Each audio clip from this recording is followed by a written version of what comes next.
primarily a partnership of public, private, and the government. Because we are all aware of the challenges what our Earth is facing. Challenges because of temperature rise, challenges because of emission level going up, challenges because of melting glaciers, rising sea levels, cloud bursting, frequent cyclones. All these are outfalls of climate change. And the challenge is gigantic in nature. So when the problem becomes gigantic, you need an Herculean effort to mitigate them.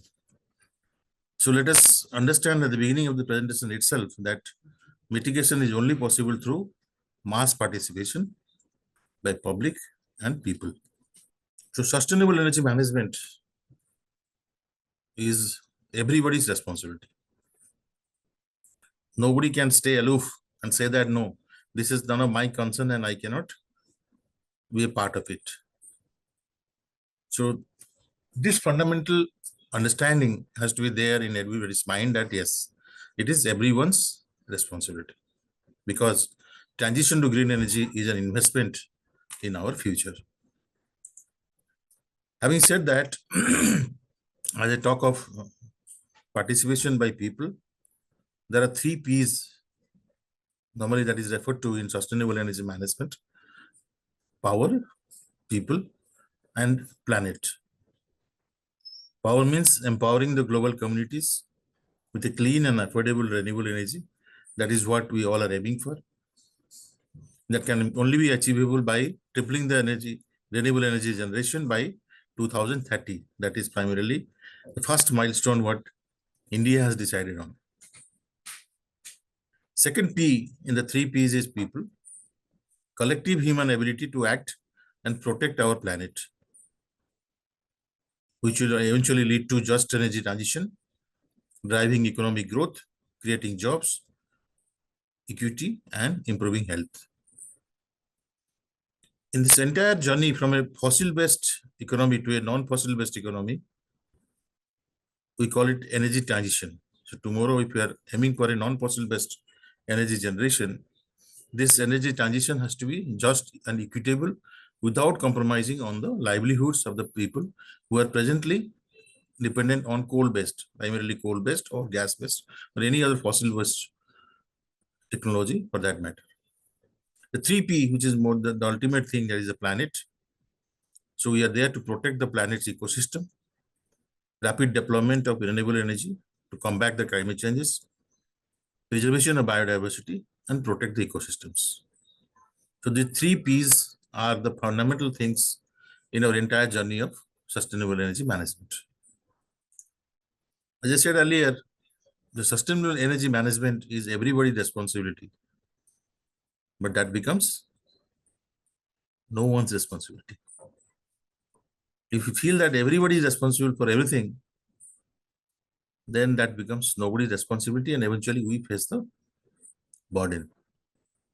The greatest belief or the greatest myth in sustainable energy management is that somebody at some point of time will come from somewhere to do something so that our problems are eliminated. So that should not be the case. So everybody's responsibility must be everybody's responsibility, and it should not boil down to no one's responsibility. Having said the context, sustainable energy management is all about we, the people, who are never too small to make a difference. Maybe we are all aware of what are the sustainable energy practices or the technologies available. But nevertheless, I just wanted to put it in a single piece of slide so that it becomes visible to all our audiences. Adaptation is one part.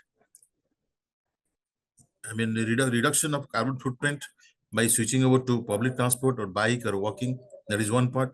Switching over to electric vehicle, mobility, reduce your energy consumption, that is also essential. Because Dr. Arora was talking about PM Surya Ghar. PM Surya Ghar, we are putting up RTS, rooftop solar panels. But once you put up a rooftop solar panel and your electricity bill comes down and you go for deployment of additional air conditioners, is it going to help the fundamental requirement? Are we going to combat climate change? Because of the reduction of electricity by putting the solar panels, you can afford to put 2 more air conditioners in your room. But that is not what is desirable out of this entire propaganda. Entire endeavor is to reduce carbon emission levels, but not by addition of more equipments which are again consuming energy and emitting carbon dioxide. So reduction of energy consumption in an optimal way is also one of the most important thing that we must do. Circular economy, we talk about reuse, reduce, repair, and recycle. That is primarily a circular economy based subject. So it is all about we, the people, are never too small to make a difference. Now, what are the elements of energy in a sustainable energy management? We call it energy access and security, because energy is highly essential. And in an energy life cycle, it is all about ease of access and security. The energy must be accessible at ease and it must be secured.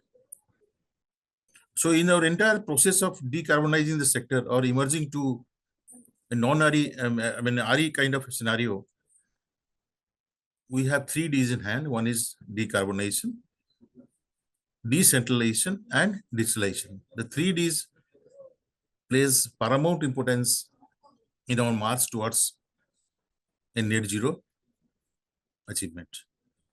So emerging transition primarily talks of decarbonization, decentralization, DRE, we call it distributed renewable energy, and digitalization. I will touch upon the subject more in detail when I talk about the power grid.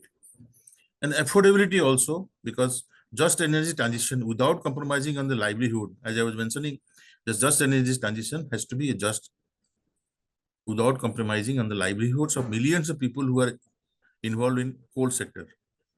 Predominantly, our generation is thermal based.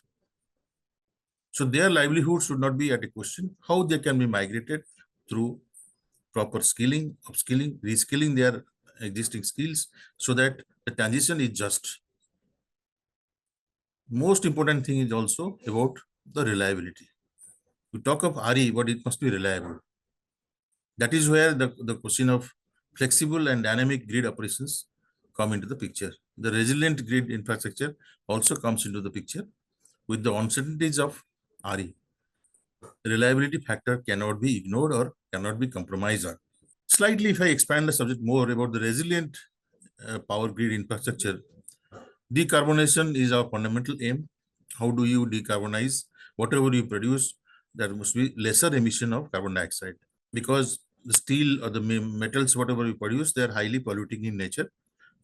To give you an example, 1 metric ton of steel produces 2.5 metric tons of carbon dioxide. Because we need steel, at the end of the day, we need it for our infrastructure development.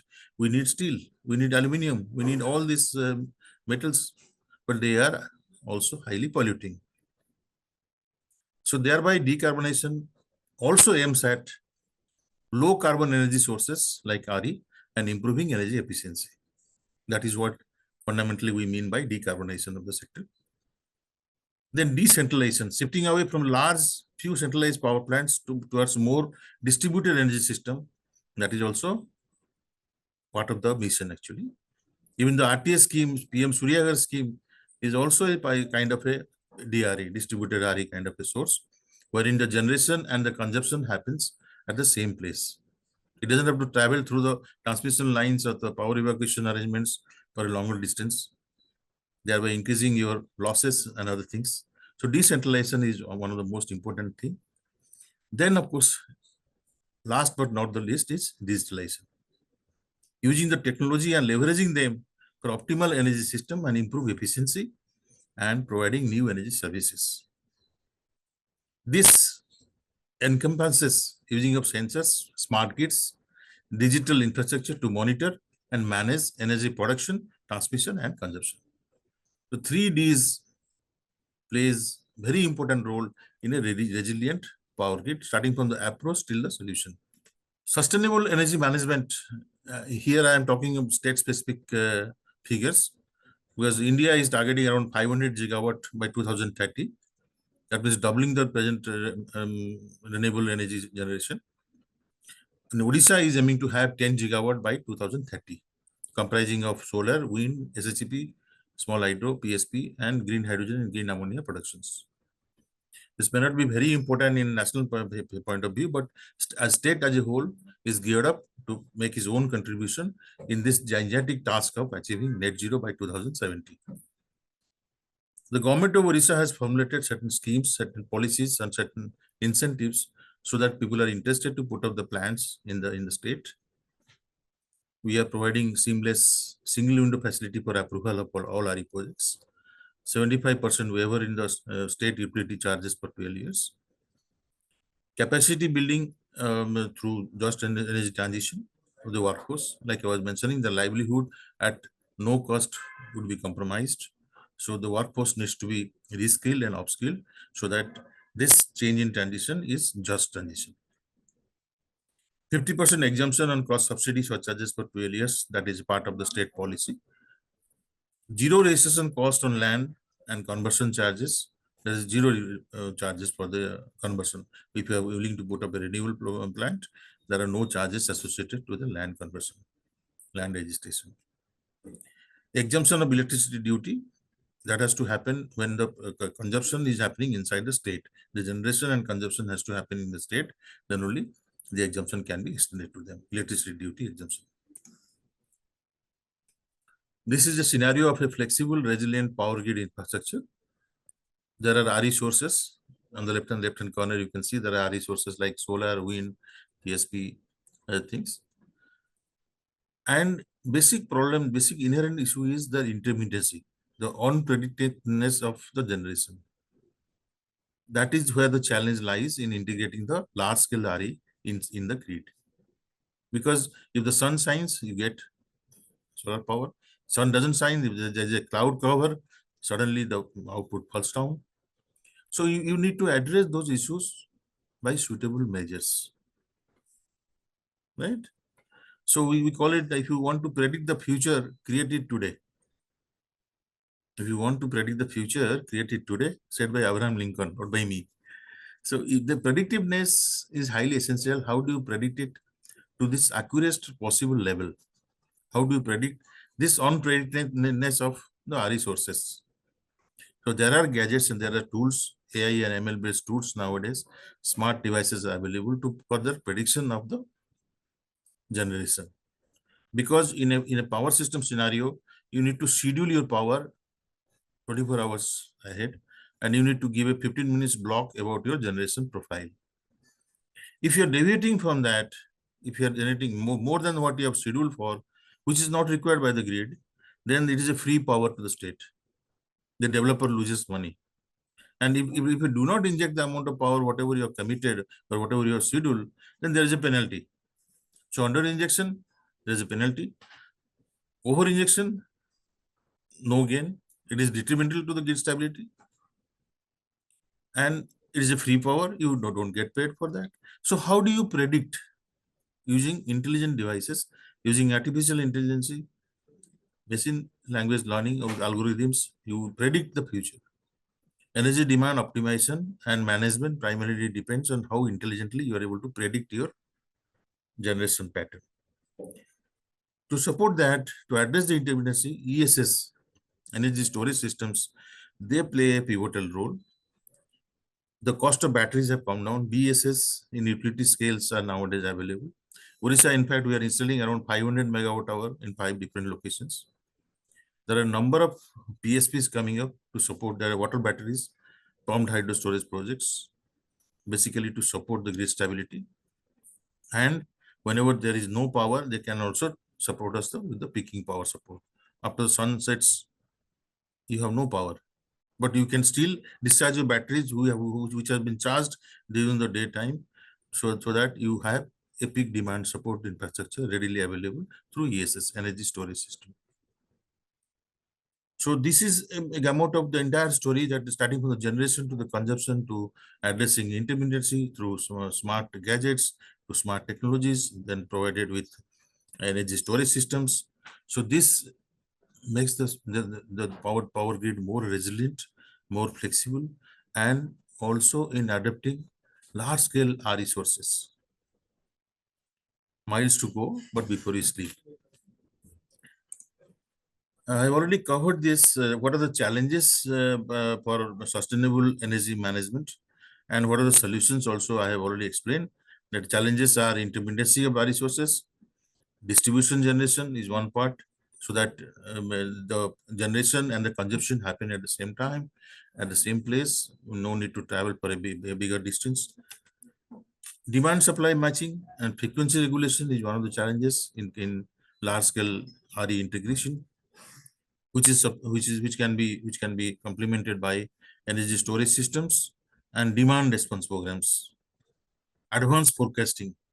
I was mentioning about how do you forecast your generation 24 hours before you schedule it, and flexible generation. These are all the solutions to the challenges what we have already discussed upon. Gentlemen, before I conclude, let me tell you there are no easy way to sustainability or addressing the gigantic task of climate change. There is enough for everyone's need, but not for anyone's greed. So, in a finite ecosystem of finite resources, there must be distributed production and must be finite consumption. The end of the day, if the production and the consumption has to go hand in hand, it must be finite in nature. That is the fundamental principle of any sustainable action or any sustainability in general. With those few words, let me conclude by saying that there are no passengers on the spaceship Earth. We are all crew.